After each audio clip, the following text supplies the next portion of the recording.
Assalamualaikum dan salam sejahtera. Terlebih dahulu saya memperkenalkan diri saya Muhammad Saiful Nizam bin Syafi'i, nombor metrik 265991.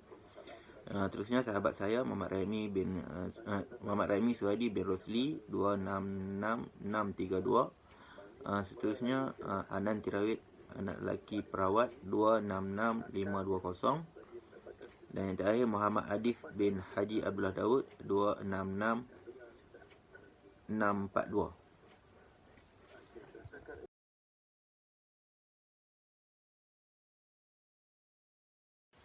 Okey, kumpulan kami akan membentangkan tentang pengurusan strategik Malaysia Airlines Berhad. Okey, terlebih dahulu kita melihat pada profil Malaysia Airlines Berhad. Malaysia Airlines Berhad merupakan syarikat penerbangan pembawa bendera Malaysia dan ahli Perikatan Syarikat Penerbangan One World. Ibu pejabat syarikat terletak di lapangan terbang antarabangsa Kuala Lumpur.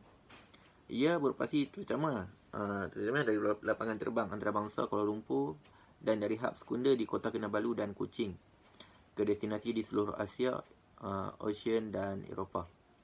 Okey, Malaysia Airlines Berhad memiliki dua anak syarikat penerbangan iaitu Firefly dan Maswing. Malaysia Airlines Berhad pernah dinobatkan sebagai syarikat penerbangan 5 bintang dunia oleh Skytrax beberapa kali, antaranya 2009, 2012 dan 2013. Pada April 2020, firma ekuiti swasta Malaysia Golden Ski Venture dilaporkan telah membuat tawaran sebanyak $2.5 bilion untuk mengambil alih Malaysia Airlines semasa pandemik COVID-19. Pada Oktober 2020, dengan pandemik COVID-19, Malaysia Airlines memerlukan kira-kira ringgit Malaysia 1 bilion modal setiap tahun jika kerajaan berhasrat untuk mengekalkan operasinya di bawah struktur semasa.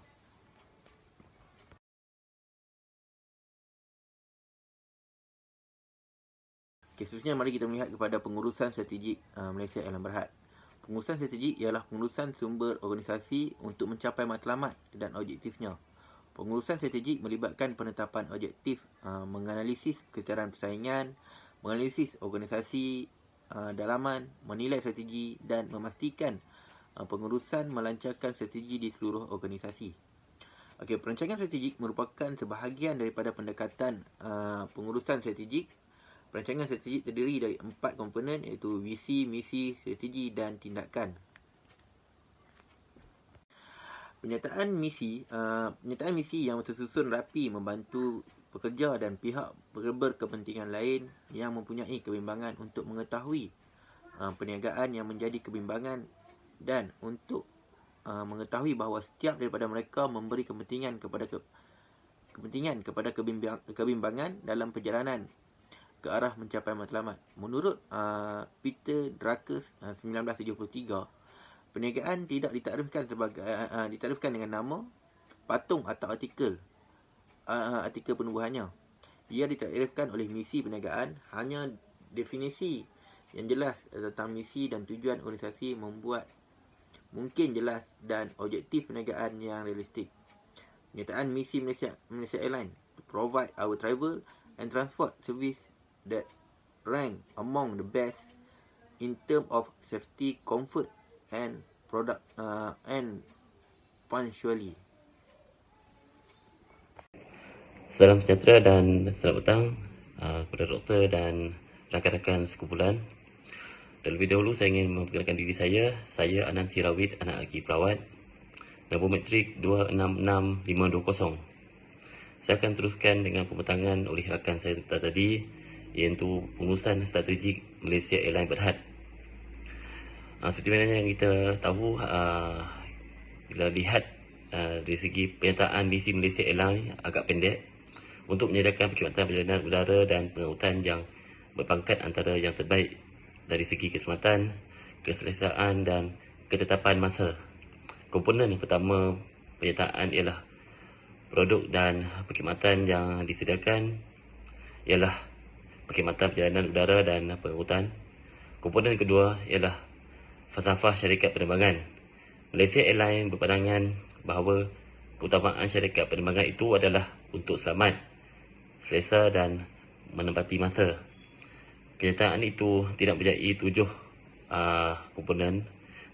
7 komponen tersebut ialah pelanggan, pasaran, teknologi, pertubuhan, dan imej awam dan pekerja. Jadi seterusnya adalah kenyataan visi sepatutnya digubal untuk mengukuh budaya organisasi dan perpaduan dan kesetiaan di kalangan ahli, dan untuk meningkatkan motivasi pekerja. Dalam pengertian ini, penyertaan visi harus mencerminkan budaya organisasi.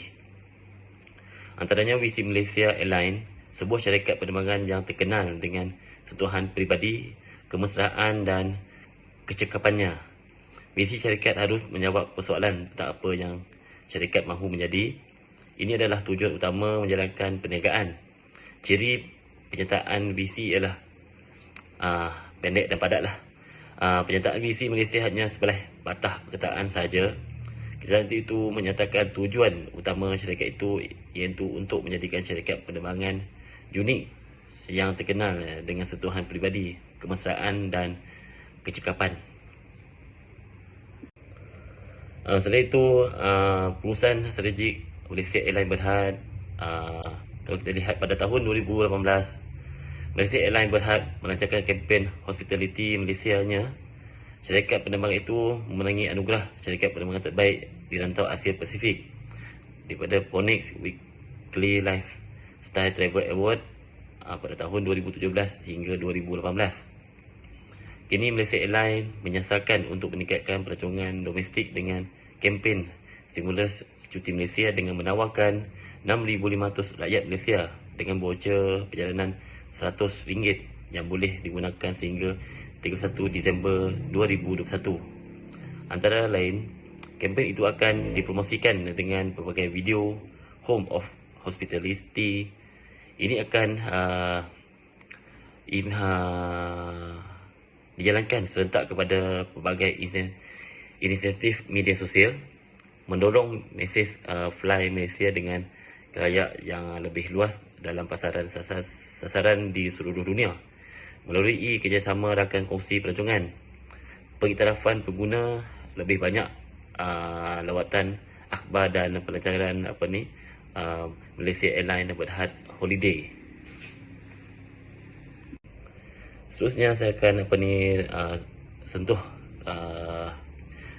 berkenaan dengan komposisi kompetitif Malaysia Airlines Berhad. Di bawahnya ada beberapa produk, ada berapa harga yang saya akan terangkan. Jadi kita lihat pada produk. Malaysia Airlines ialah pembawa perkhidmatan penuh yang membawa pengalaman hospitality. Malaysia Airlines menawarkan tiket untuk 3 jenis kelas. Yang pertama, kelas pertama menawarkan pengalaman premium dengan tempat duduk katil rata, pilihan hiburan, ruang istirahat platinum, sambungan internet. Penumpang akan ditawarkan 50 kilo untuk bagasi berdaftar. Untuk yang kedua, kelas kedua perniagaan, kelas Golden Club sesuai untuk kerap terbang, menawarkan perkhidmatan launch khas, perkhidmatan dalam penerbangan, komunikasi melalui telefon penerbangan dan lebih 100 jam hiburan atas permintaan. Penumpang akan ditawarkan 40 kilo untuk bagasi berdaftar lah. Untuk kelas ekonomi yang ketiga, perkhidmatan yang kurang cemerlang lah, tempat duduk yang selesa dan hidangan hangat pada harga yang berpatutan untuk pelanggan. Penumpang akan ditawarkan 30 kilo untuk bagasi. Okay, Assalamualaikum dan salam sejahtera. Saya akan terangkan berkenaan dengan komposisi kompetitif Malaysian Airlines Berhad. Dari segi promosi, ia menggunakan media tradisional seperti televisyen, majalah akhbar Malaysia Airlines serta Google untuk menarik minat pelanggan, dan dia akan menggunakan periklanan bayaran setiap klik dan mail terus. So, Malaysia Airlines ini akan melabur dalam pasaran media-media sosial seperti Facebook, Twitter dan Instagram. Malaysia Airlines ini juga dia menjalankan aktiviti promosi jualan dengan menawarkan diskaun pada laluan perjalanan tertentu sepanjang tahun. So sebab tu kita boleh tengok setiap tahun akan ada pengurangan harga daripada Malaysia Airlines. So Malaysia Airlines ni dia akan taja beberapa kelab bola sepak seperti Liverpool, So beberapa aktiviti festival muzik, khidmat masyarakat serta penjanaan selama 4 tahun Olimpik negara lah, seperti atlet Malaysia seperti Pandalela Rinong dan Nur Dabita Sabri. Okey, dari segi proses pula, ia memproses perkhidmatan kepada pelanggan. So dia melibatkan tempahan untuk penerbangan menggunakan laman web syarikat penerbangan sendiri ataupun ejen serta pengedar-pengedar lain lah. So maklumat-maklumat penerbangan diberikan kepada pelanggan-pelanggan. So pelanggan ni penumpang ataupun pelanggan dia dikehendaki tiba di lapangan terbang dan menggunakan kemudahan lodge di lapangan terbang sekiranya tempahan kelas pertama atau kelas perniagaan. Okey, untuk orang ramai, Malaysia Airlines ni dia memahami bahawa orang adalah penting untuk perniagaannya, sebab kalau tak ada customer, tak ada penumpang, so macam mana aktiviti harian ataupun dia punya kerja seharian akan berjalan. So Malaysia Airlines ni dia menggaji profesional negara untuk kelancaran operasi syarikat penerbangan. Malaysia Airlines ni dia melabur banyak dalam latihan untuk pekerja kerana bertanggungjawab terhadap keselamatan penumpang. So setiap penumpang perlu diberi kawalan keselamatan yang tinggi lah, supaya tak jadi apa-apa kepada penumpang apabila mereka sedang berlepas atau sebagainya. So Malaysia Airlines ni telah menubuhkan akademik untuk melatih pekerja yang profesional bagi mewujudkan budaya layanan Malaysia dalam diri pekerja mereka. Okey, untuk orang ramai, Malaysia Airlines ni dia memahami bahawa orang adalah penting untuk perniagaannya, sebab kalau tak ada customer, tak ada penumpang, so macam mana aktiviti harian ataupun dia punya kerja seharian akan berjalan. So Malaysia Airlines ni dia menggaji profesional negara untuk kelancaran operasi syarikat penerbangan. Malaysia Airlines ni dia melabur banyak dalam latihan untuk pekerja kerana bertanggungjawab terhadap keselamatan penumpang. So setiap penumpang perlu diberi kawalan keselamatan yang tinggi lah, supaya tak jadi apa-apa kepada penumpang apabila mereka sedang berlepas atau sebagainya. So Malaysia Airlines ni telah menubuhkan akademik untuk melatih pekerja yang profesional bagi mewujudkan budaya layanan Malaysia dalam diri pekerja mereka. Meneliti SWOT, Malaysia Airlines Berhad dari segi ancaman persaingan di Asia Tenggara, iaitu pesaing utamanya ialah Thai Airways, Singapore Airlines dan syarikat penerbangan taman rendah seperti AirAsia dan Jetstar. Turun naik mata wang, aliran asing hasil syarikat bergantung kepada beberapa mata wang asing yang mengakibatkan pendedahan kepada turun naik kadar pertukaran asing. Pada masa ini, strategi syarikat penerbangan itu ialah menggunakan pinjaman mata wang asing dan derivatif mata wang untuk melindungi nilai hasil operasi masa hadapan bagi menguruskan risiko turun naik. Pandemik global dari segi coronavirus COVID-19 telah menyekat pergerakan rakyat Malaysia dan telah mengharamkan penerbangan masuk.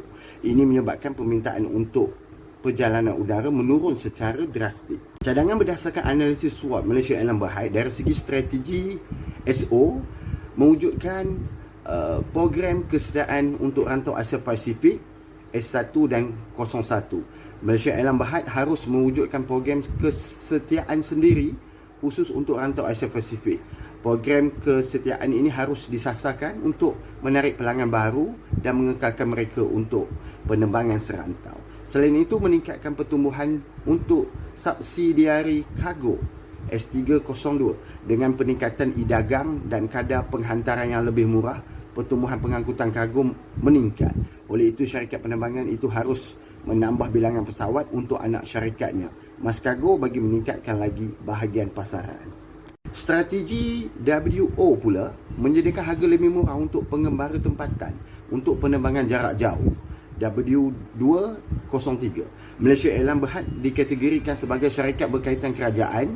Syarikat itu mesti bekerjasama dengan kerajaan untuk menggalakkan perjalanan antarabangsa.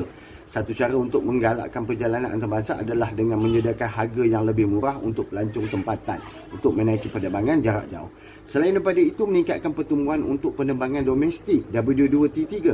Malaysia Airlines Berhad mesti terus mengambil tindakan untuk mengembangkan lagi anak syarikatnya, Firefly, untuk memperoleh lebih banyak sebahagian pasaran bagi penerbangan domestik. Dari segi strategi ST pula, perlu tingkatkan promosi semasa tempoh luar musim S2T1.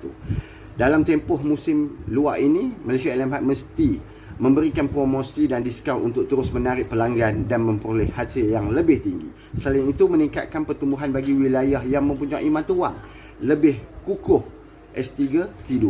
Negara seperti Jepun dan sekitar Eropah Tengah mempunyai mata wang yang stabil. Selain pada itu juga menyediakan harga istimewa untuk keahlian S1 T3. Dalam tempoh perjalanan udara terhad, Malaysia Airlines Berhad boleh mempromosikan rancangan keahliannya kepada pelanggan baru. Strategi WT pula terbahagi kepada 3, iaitu potong laluan tidak menguntungkan lagi. Malaysia Airlines Berhad perlu membuat kajian lanjut mengenai laluan yang tidak menguntungkan dan dibuang untuk meningkatkan lagi kestabilan kewangan dan membolehkan syarikat membuat ramalan pendapatan yang lebih tepat. Yang keduanya, mempelbagaikan perniagaan lain. Industri penerbangan telah terbukti sebagai industri yang sangat beruntung kepada pertumbuhan dan kestabilan ekonomi. Untuk mengelakkan kerugian semasa kegawatan ekonomi, syarikat harus mempelbagaikan ke dalam industri lain seperti hotel, menyediakan perkhidmatan telekomunikasi dan sebagainya. Dan yang ketiga, menjual sebahagian daripada aset syarikat. Untuk membantu memastikan syarikat penerbangan itu terus bertahan adalah lebih baik untuk beberapa aset syarikat dijual bagi menjamin kestabilan syarikat itu. Rumusan daripada topik ini iaitu pengurusan strategik ialah pengurusan sumber firma untuk berjaya mencapai matlamat dan objektifnya. Ia merupakan pelan tindakan untuk memastikan sasaran prestasi dicapai dan perniagaan terus berkembang. Pengurusan strategik menyediakan hala tuju keseluruhan dengan membangunkan rancangan dan dasar yang direka untuk mencapai objektif dan kemudian memperuntukkan sumber untuk melaksanakan rancangan tersebut. Akhir sekali, pengurusan strategik adalah untuk organisasi memperoleh kelebihan daya saing berbanding pesaing mereka.